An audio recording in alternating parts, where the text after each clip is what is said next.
Hello friends, welcome to my channel sharpen maths. I am Manish Kumar.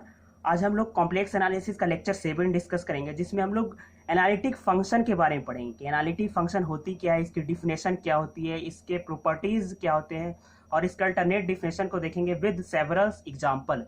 तो जिन्होंने भी मेरे चैनल को पहले सब्सक्राइब नहीं किया है, please subscribe my channel and press bell icon for latest update. तो स्टार्ट करते हैं एनालिटिक फंक्शन। तो इसकी डिफिनेशन को देखते हैं। सबसे पहले a function F of the complex variable Z, एक कॉम्प्लेक्स फंक्शन है, is analytic at a point Z naught. किसी पॉइंट पे फंक्शन को एनालिटिक तब बोलेंगे if it has a derivative at each point in some neighbourhood of Z naught. इसकी definition क्या बोल रही है? किसी फंक्शन को एनालिटिक किसी पॉइंट जेड नॉट पे तब बोलेंगे जब एक ऐसा नेबरहुड मिल जाए जहां पे क्या होना चाहिए, फंक्शन एवरीवेयर डिफरेंशिएबल होना चाहिए, या बोल सकते हैं कि it has a derivative at each point in some neighbourhood of Z naught. इसका मतलब हो गया कि फंक्शन किसी जेड नॉट पॉइंट पे डिफरेंशिएबल तब बोलेंगे, यहाँ पे डिफरेंशिएबल की बात होगी। एनालिटिक जहाँ पे भी आएगी वहाँ पे हम लोग डायरेक्टली कनेक्ट करेंगे डिफरेंशिएबिलिटी से। तो किसी भी पॉइंट पे जेड नॉट पे डिफरेंशिएबल तब बोलेंगे जब इस पॉइंट को सेंटर मान के एक ऐसा नेबरहुड मिल जाना चाहिए किसी रेडियस का। फॉर ऑल रेडियस नहीं, यहाँ पे एक कोई ऐसा मिल जाना चाहिए, एक छोटा भी कोई छोटा से छोटा रेडियस भी मिल जाए जिस नेबरहुड ऑफ जेड नॉट में क्या होना चाहिए, फंक्शन एवरीवेयर डिफरेंशिएबल। इस पॉइंट पे भी डिफरेंशिएबल, इस पॉइंट पे भी डिफरेंशिएबल, इस पॉइंट पे, सारे पॉइंट पे डिफरेंशिएबल होना चाहिए। जैसे जेड नॉट पॉइंट है तो नेबरहुड लेंगे, तो इसको यहाँ पे मैंने क्लोज ले लिया, तो इसको ऐसा ले सकते हैं आप जो कि ओपन नेबरहुड होगा। तो जेड नॉट पॉइंट पे क्या होगा, एक ऐसा रेडियस, सपोज सम लिखते हैं, सम एप्सिलॉन पॉजिटिव रेडियस मिल जाए, जिस रेडियस का एक नेबरहुड मिल जाए, उस रेडियस में के सारे, उस रेडियस के नेबरहुड के सारे पॉइंट पे अगर फंक्शन क्या हो जाए, डिफरेंशिएबल हो, सारे पॉइंट पर डिफरेंशिएबल हो। और इसके पहले मैं डिफरेंशिएबिलिटी बता चुका हूँ कि डिफरेंशिएबिलिटी कैसे चेक करते हैं, उसकी नेसेसरी एंड सफिशिएंट कंडीशन क्या होती है। तो उसको जिन्होंने नहीं देखा उसको भी पहले वीडियो देख लेंगे तो समझने में आसानी होगी। तो इस तरह से इस पॉइंट पे इस फंक्शन को एनालिटिक बोलेंगे। तो फ्रेंड्स, एक इम्पॉर्टेंट चीज़ आती है यहाँ पे कि किसी फंक्शन को किसी एक पॉइंट पे एनालिटिक बोला जा सकता है क्या? एग्जैक्टली ये जो डिफिनेशन होता है बहुत सारे बुक में भी दिया होता है। तो एग्जैक्टली एक पॉइंट पे कोई फंक्शन डिफरेंशिएबल होगा? ऐसा होगा कभी पॉसिबल कि कोई भी फंक्शन ऐसा मिल जाए जो कि only eight a point differentiable, किसी एक पॉइंट पर डिफरेंशिएबल हो? तो ऐसा नहीं होगा। क्यों नहीं होगा? क्योंकि जैसे मैंने यहाँ पे डिफाइन किया हूँ मैं कि किसी पॉइंट पे अगर डिफरेंशिएबल होगा तब होगा जब उस पॉइंट पे सेंटर मान के एक ऐसा नेबरहुड मिल जाए, उस पॉइंट के अराउंड एक नेबरहुड मिल जाए जिसके सारे पॉइंट पे फंक्शन डिफरेंशिएबल हो। तो अगर किसी एक पॉइंट पे डिफरेंशिएबल एनालिटिक हो रहा है फंक्शन, तो नेबरहुड में क्या मिल जा रहे हैं, बहुत सारे पॉइंट मिल जा रहे हैं जिस पे फंक्शन क्या हो रहा है, डिफरेंशिएबल हो रहा है। तो इस नेबरहुड में कितने पॉइंट्स है? बहुत सारे पॉइंट है, अनकाउंटेबल पॉइंट्स है। तो इस नेबरहुड के इस पॉइंट जेड नॉट के अलावा अदर भी पॉइंट मिलेंगे जिसपे भी फंक्शन क्या होगा, एनालिटिक होगा। कैसे एनालिटिक होगा? जैसे कोई जेड नॉट पॉइंट है, इसके बगल में जेड नॉट को छोड़ के एक और पॉइंट मिलेगा, उस पॉइंट को सेंटर मान के भी एक ऐसा नेबरहुड मिल सकता है जो कि इस नेबरहुड जेड नॉट, जिस को एनालिटिक डिफाइन करने के लिए जेड नॉट पे जो नेबरहुड लिए हैं उसके अंदर एक नेबरहुड मिल जाएगा। क्योंकि नेबरहुड का डिफिनेशन ही होता है कि इनफाइनाइटली पॉइंट होते हैं, तो उसके इनफाइनाइटली नेबरहुड भी मिल सकता है। तो उसके अदर सारे, बहुत सारे पॉइंट पे क्या फंक्शन क्या हो जाएगा, एनालिटिक हो जाएगा। ए भी पॉइंट है यहाँ पे, डिफरेंट इसके पॉइंट लें तो एक छोटा रेडियस मिल जाएगा जो इस नेबरहुड के अंदर एक नेबरहुड मिल जाएगा, और इस नेबरहुड में भी फंक्शन डिफरेंशिएबल है। क्योंकि हम जेड नॉट पे अगर डिफरेंशिएबल एनालिटिक बोल रहे हैं तो इसके नेबरहुड में सारे पॉइंट पे डिफरेंशिएबल बोल रहे हैं। तो उस बगल दूसरे पॉइंट पे भी एक क्या मिल जा रहा है फ्रेंड्स, कि ऐसा पॉइंट मिल जा रहा है जिसके नेबरहुड ऐसा मिल जा रहा है जो इस नेबरहुड के अंदर है, और उस नेबरहुड के भी सारे पॉइंट पे डिफरेंशिएबल होगा, क्योंकि हम जेड नॉट पे एनालिटिक बोल रहे हैं। तो इस तरह से क्या हो रहा है कि किसी एक पॉइंट पे ऐसा कोई फंक्शन ही नहीं मिलेगा एनालिटिक फंक्शन जो ओनली एक पॉइंट पे क्या हो, एनालिटिक हो। तो एनालिटिक जब भी होता है किसी एक नेबरहुड में एनालिटिक होता है। तो ऐसे किसी फंक्शन को एक पॉइंट पे एनालिटिक डिफाइन करना नॉट परफेक्ट डिफिनेशन। तो एक और डिफिनेशन यहाँ पे अल्टरनेट डिफिनेशन मैंने लिया है कि ए function F of the complex variable Z is analytic and open set. तो इसलिए कोई भी फंक्शन को एनालिटिक जब भी डिफाइन करेंगे तो एक ओपन सेट पे डिफाइन करेंगे, क्योंकि ओपन नेबरहुड हो रहा था। तो एक ओपन सेट पे डिफाइन करेंगे if it has a derivative everywhere in that set. तो ओपन सेट पे फंक्शन एनालिटिक कब होगा, जब उस सेट में, ओपन सेट में, उस एक कोई ओपन सेट है, इस ओपन सेट के अंदर में सारे पॉइंट पे क्या हो, डेरिवेटिव एग्जिस्ट करे, सारे पॉइंट पे ये क्या हो, फंक्शन डिफरेंशिएबल हो, तो फंक्शन क्या हो जाएगा, एनालिटिक होगा। इस तरह से कोई फंक्शन को एनालिटिक आप अगर ओपन सेट में डिफाइन करते हैं, that is the proper definition. Function को आप ओपन सेट में डिफाइन कीजिए, क्योंकि ओपन सेट ही होगा। अब अगर आप कॉम्प्लेक्स प्लेन है कोई, उसमें आप बोल रहे हैं कि हम क्लोज सेट में क्यों नहीं डिफाइन कर सकते हैं। जैसे एक क्लोज सेट है, ठीक है, बाउंड्री इंक्लूड है, क्लोज सेट है, ये कॉम्प्लेक्स प्लेन है, आप बोल रहे हैं कि इस क्लोज सेट में भी हम डिफाइन किया जा सकता है। ऐसा क्यों बोल रहे हैं कि ओपन सेट में एनालिटिक डिफाइन होता है? तो जी हाँ, बिल्कुल ओपन सेट में ही होगा, क्योंकि जैसे आप क्लोज सेट में बोल रहे हैं, तो क्लोज सेट के अंदर में तो कोई भी पॉइंट पे क्या होगा फ्रेंड्स, कि एक ऐसा नेबरहुड मिल जाएगा जिसके हर एक पॉइंट पे फंक्शन क्या हो, डिफरेंशिएबल हो। तो बोलेंगे अंदर के सारे पॉइंट पे एनालिटिक है, बट इस पॉइंट पे एनालिटिक होगा, बाउंड्री पॉइंट पे एनालिटिक होगा। बाउंड्री पॉइंट पे एनालिटिक होने के लिए किसी पॉइंट पे एनालिटिक का डिफिनेशन को हम लोग यूज करेंगे। तो किसी पॉइंट पे एनालिटिक का डिफिनेशन क्या होगा कि बाउंड्री पॉइंट पे अगर एनालिटिक हो रहा है तो उस पॉइंट के एक पॉइंट को सेंटर मान के एक ऐसा नेबरहुड एग्जिस्ट कर जाना चाहिए जिस नेबरहुड में सारे पॉइंट पे फंक्शन क्या हो, डिफरेंशिएबल हो। तो जैसे ही इस पॉइंट को कोई एक नेबरहुड मिलेंगे, छोटा से छोटा भी नेबरहुड लेंगे, तो क्या होगा कि इस बाउंड्री पॉइंट से नेबरहुड जो है बाहर चला जाएगा। तो हम इस सेट में डिफाइन कर रहे थे, तो इस डोमेन से बाहर कैसे ले सकते हैं, बाहर चला गया, इस बाहर सेट पे तो फंक्शन को डिफाइन नहीं किया जा सकता, हम क्लोज सेट पे डिफाइन कर रहे थे। तो इस तरह से ये प्रॉब्लम होगा, कोई भी बाउंड्री पॉइंट लेंगे तो इसलिए, या फिर आप सिंगलटन सेट में या फिर फाइनाइट सेट में एनालिटिक नहीं डिफाइन कर सकते हैं। सिंगलटन सेट में लेंगे, एनालिटिक डिफाइन करना है, तो एनालिटिक डिफाइन करना है तो एनालिटिक का डिफिनेशन फिर से उसी रिजल्ट को देखते हैं कि इस पॉइंट का एक नेबरहुड मिल जाना चाहिए, सारे पॉइंट पे डिफरेंशिएबल हो। अब जब नेबरहुड लेंगे तो नेबरहुड क्या हो जाएगा, इस जिस सेट पे डिफाइन करे थे, जो डोमेन था सेट, डोमेन से क्या हो गया, नेबरहुड बाहर चला गया। अब डोमेन से बाहर चला गया तो उसको ऐसे डिफाइन नहीं किया जा सकता। तो ही मैंने यहाँ पे प्रॉपर लिखा हूं कि ये function F that is analytic in set S. अगर कोई फंक्शन एनालिटिक एस में है और जो एस जो है ओपन, कोई फंक्शन जो है एनालिटिक है एस में और एस जो है ओपन नहीं है, ओपन नहीं है, तब उस सेट में एनालिटिक बोलेंगे, तब बोलेंगे जब एस को कंटेन करने वाला कोई एक ओपन सेट मिल जाए। एस है, एस को कंटेन करने वाला ओपन सेट मिल जाए जिसमें फंक्शन क्या हो, एनालिटिक हो। तो वही लिखा हूं मैं कि F that is analytic in a set S which is not open, it is to be understood that F is analytic in an open set containing S. अगर कोई फंक्शन एस में एनालिटिक है और एस जो है open नहीं है, तो ऐसा खुद से समझ लेना चाहिए कि फंक्शन जो है एस को कंटेन करने वाला ओपन सेट में डिफाइन हो, एनालिटिक होगा, ऐसा होगा। क्योंकि यहाँ से आप ज्योमेट्री फील्ड से समझ सकते हैं, जैसे इस क्लोज सेट में अगर हम एनालिटिक बोल रहे हैं तो ऑब्वियसली है कि इस सेट में एनालिटिक होने के लिए हर एक बाउंड्री पॉइंट पे भी एनालिटिक हो, हर एक बाउंड्री पॉइंट पे एनालिटिक होगा, तो हर एक बाउंड्री पॉइंट के नेबरहुड ऐसा मिल जाएगा जिसपे हर एक पॉइंट पे डिफरेंशिएबल होगा। हर एक बाउंड्री पॉइंट पे अगर नेबरहुड मिल जाएगा तो ऑब्वियसली हर एक बाउंड्री पॉइंट को कवर करने वाला एक ओपन सेट मिल जाएगा जिसमें फंक्शन क्या हो जाएगा, एनालिटिक होगा। तो जो ओपन सेट आया इसको कवर करने वाला, उस ओपन सेट में क्या हो गया, क्लोज सेट कंटेंट हो गया। तो ये उसी तरह इसलिए लिखा हुआ है कि एस को कंटेन करने वाला एक ओपन सेट मिल जाएगा जिसमें फंक्शन को एनालिटिक होगा। आई होप ये आपको अच्छे से क्लियर हुआ होगा। तो आगे जैसे मैंने लिखा है कि on a finite set singleton set function are not analytic because they are not open set.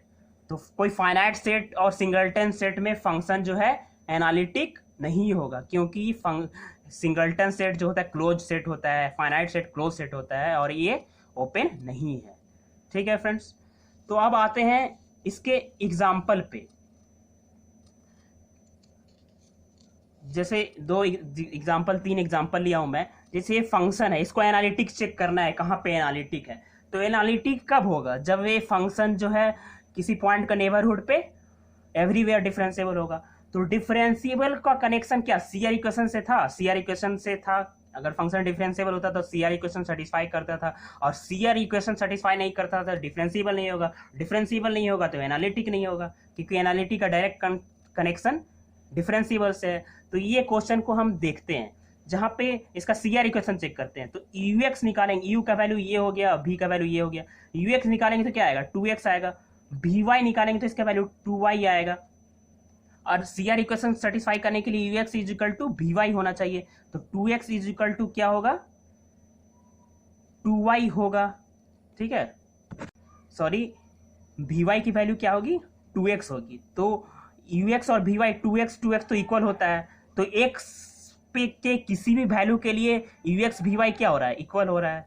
ठीक है, अब ये चेक करते हैं कि भी वाई यू वाई की वैल्यू क्या आएगी? 2y होगी। और माइनस भी एक्स जो सी आर इक्वेशन होता है, U X equal to V Y, और V Y equal U Y equal to minus V X होना चाहिए। तो माइनस भी एक्स की वैल्यू क्या आएगी?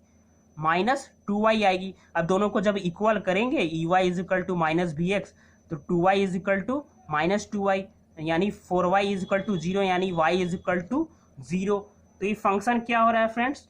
सीआर इक्वेशन कहाँ पे सेटिस्फाई कर रहा है? एक्स के सारे वैल्यू के लिए ये इक्वल हो रहा था, और ये दोनों जो इक्वल हो रहा है y इक्वल टू 0 के लिए इक्वल हो रहा है। इसका मतलब कोऑर्डिनेट एक्सिस पे ये x, सारा x और y 0, कौन सा कोऑर्डिनेट एक्सिस कहाँ पे आएगा? ये x एक्सिस आएगा, y equal to 0 x axis पे होता है। तो x एक्सिस पे ही ये फंक्शन क्या हो रहा है? सीआर इक्वेशन सेटिस्फाई कर रहा है। तो x एक्सिस पे ही इसकी हम लोग डिफरेंशिएबिलिटी के बारे में बात कर सकते हैं, क्योंकि सीआर इक्वेशन जरूरी नहीं है कि क्या हो, सीआर इक्वेशन सेटिस्फाई कर रहा है तो फंक्शन क्या होगा? डिफरेंशिएबल हो जाएगा। बट एनालिटिक एक्स एक्सिस पे होगा। एनालिटिक होने के लिए इस लाइन पे क्या होना चाहिए? इस लाइन के किसी भी पॉइंट पे एक नेबरहुड मिल जाना चाहिए, ऐसा जिस कोई भी सम रेडियस का ऐसा मिल जाना चाहिए। फॉर ऑल रेडियस नहीं, ध्यान में रखिएगा, कोई ऐसा रेडियस मिल जाना चाहिए जिसको पॉइंट को सेंटर मान के एक नेबरहुड बनाएंगे तो क्या होगा? फंक्शन डिफरेंशिएबल होना चाहिए। एनालिटिक होने के लिए ऐसा होना चाहिए। बट फंक्शन जो है डिफरेंशिएबल ओनली सीआर इक्वेशन क्या हो रहा है? इसी लाइन पे सेटिस्फाई कर रहा है, रियल लाइन पे सेटिस्फाई कर रहा है। बट इसके अदर कोई नेबरहुड लेंगे इस पॉइंट पे, तो नेबरहुड ऑब्वियस सी बात है कि लाइन से बाहर जाएगा। कोई जितना भी छोटा रेडियस ले लें, थोड़ा सा छोटा सा भी रेडियस ले लें, तो क्या होगा? लाइन से बाहर चल जाएगा। और लाइन से बाहर जाएगा, और उस बाहर वाले पॉइंट पे तो सीआर इक्वेशन सेटिस्फाई नहीं कर रहा है, क्योंकि सीआर इक्वेशन तो ओनली सेटिस्फाई कर रहा है लाइन पे। तो जब सीआर इक्वेशन लाइन के बाहर वाले पॉइंट पे सेटिस्फाई नहीं कर रहा है, तो फंक्शन डिफरेंशिएबल नहीं हो रहा है इस लाइन के बाहर वाले पॉइंट पे। तो फंक्शन क्या हो रहा है? डिफरेंशिएबल नहीं हो रहा है उस लाइन के बाहर वाले नेबरहुड के पॉइंट पे। तो फंक्शन जो है उस पॉइंट पे, कोई भी पॉइंट पे इस लाइन पे ऐसा नेबरहुड मिल ही नहीं रहा है जिसका नेबरहुड में फंक्शन जो एवरीवेयर डिफरेंशिएबल हो। तो फंक्शन क्या होगा? एनालिटिक होगा? नहीं होगा। By the definition of analytic function तो ये फंक्शन क्या होगा? Nowhere differentiable, nowhere analytic function हो जाएगा। इस तरह से इस डेफिनेशन का यूज करके इसको मैंने समझाया। आई होप आपको समझ में आएगा। नेक्स्ट देखते हैं 1/z। तो 1/z क्या होता है फ्रेंड्स? कि 1/z z not equal to 0 पे फंक्शन डिफाइन होगा। z इज इक्वल टू 0 पे तो फंक्शन ही डिफाइंड नहीं है। z इज इक्वल टू 0 पे फंक्शन ही डिफाइंड नहीं है, तो क्या होगा? ये function z is equal to 0 पे एनालिटिक नहीं होगा। बट z इक्वल टू 0 को छोड़ के, जैसे ये कोऑर्डिनेट एक्सिस है, z इक्वल टू 0 इसको छोड़ दीजिए, अदर ये ओपन सेट है, इस रीजन में तो फंक्शन क्या होगा? एनालिटिक हो जाएगा, क्योंकि अदर एवरीवेयर फंक्शन डिफरेंशिएबल होगा इस पॉइंट को छोड़ के। मैंने ये प्रीवियस वीडियो में भी एग्जांपल देखा था। तो ये जो जीरो पॉइंट है होगा, इस फंक्शन का क्या होगा, सिंगुलर पॉइंट होगा। Z is equal to zero होगा, जो होगा सिंगुलर पॉइंट।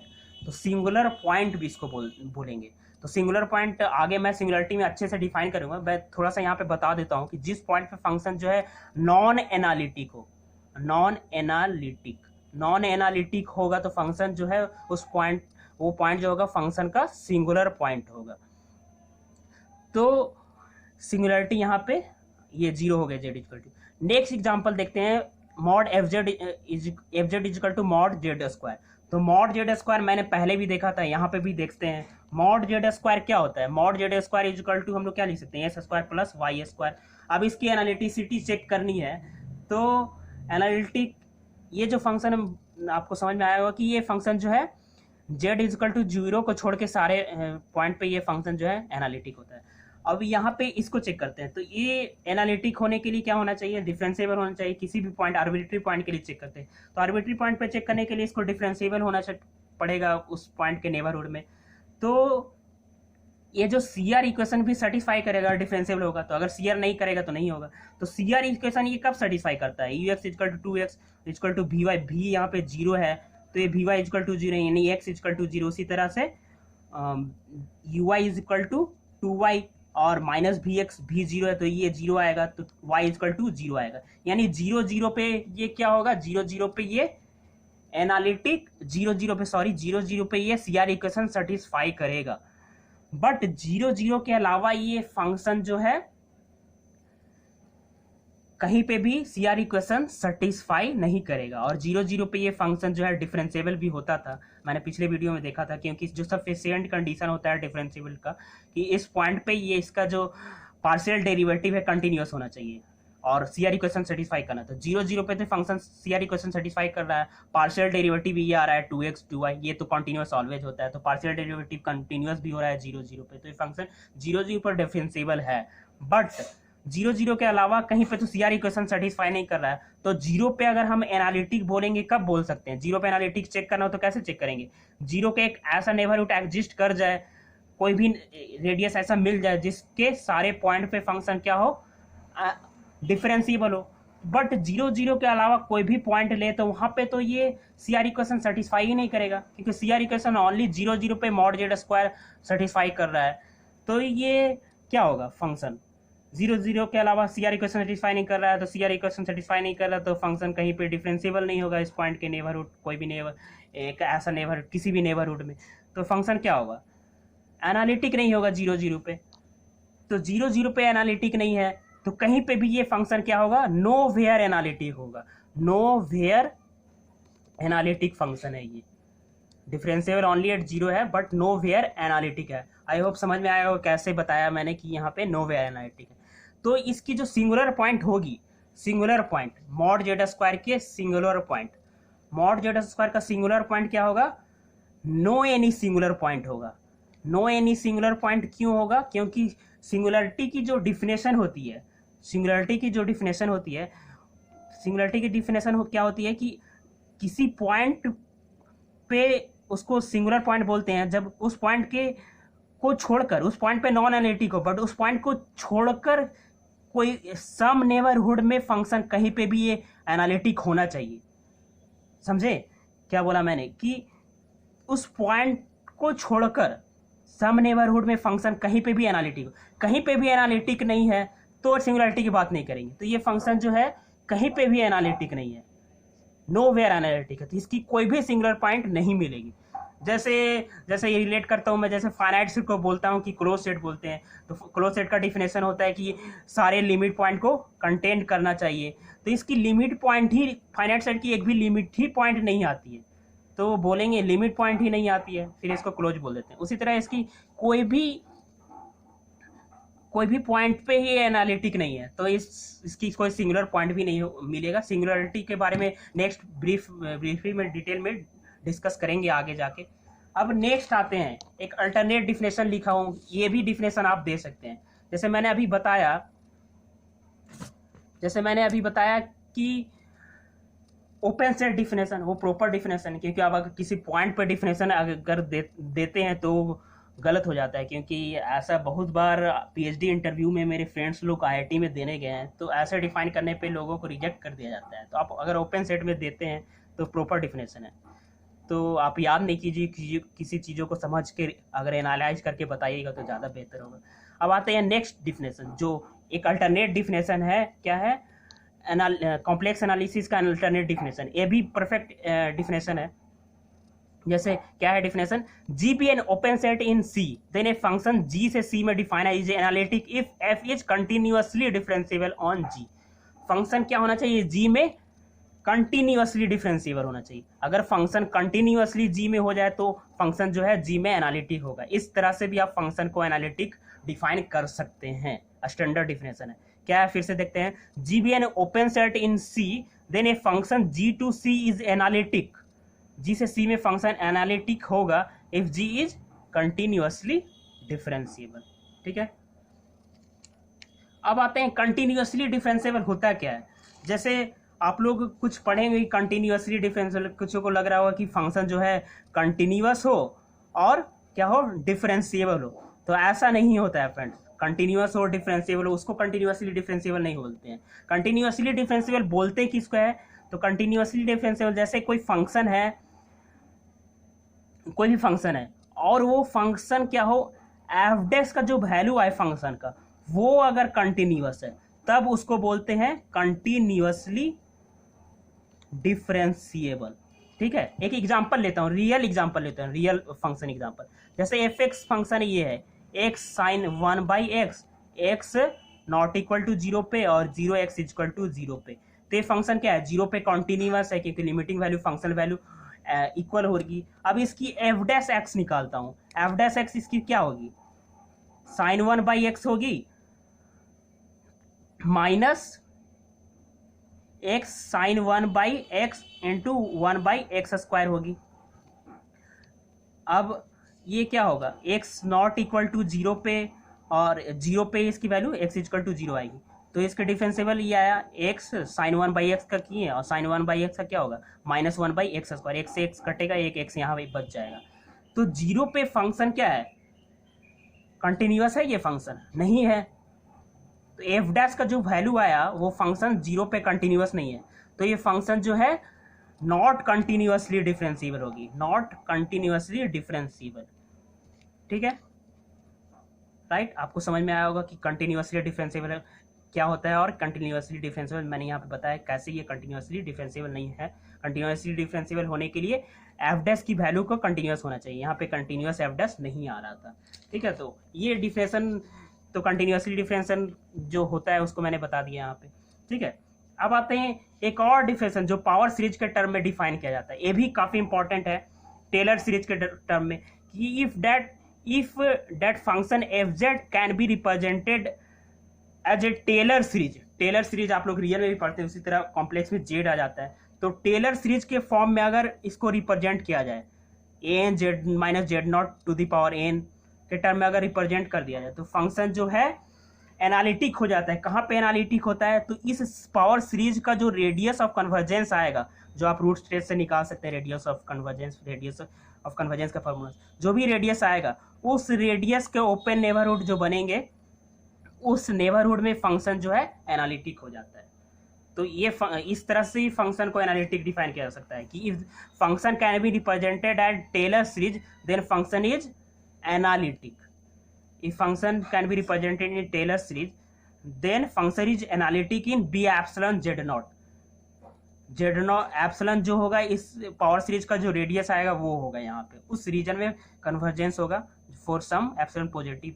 यहाँ पे n का जो वैल्यू होता है fn Z naught by factorial n, ये होता है। पावर सीरीज में इसको पढ़ेंगे कैसे ये चीज आता है आगे जाके, बट यहाँ पे बता देता हूँ कि एन जो है कि एफ एन जेड नॉट इसके डेरिवेटिव पे डिपेंड करता है। तो ये क्या हो रहा है? पावर सीरीज में रिप्रेजेंट हो रहा है तो इसका डेरिवेटिव क्या होगा? बहुत बार a2 निकालेंगे तो 2 बार डिफरेंशिएबल होगा, 3 बार डिफरेंशिएबल भी होगा। 3 जेड नॉट कर रहे हैं इसका मतलब 3 बार डिफरेंशिएबल है फंक्शन।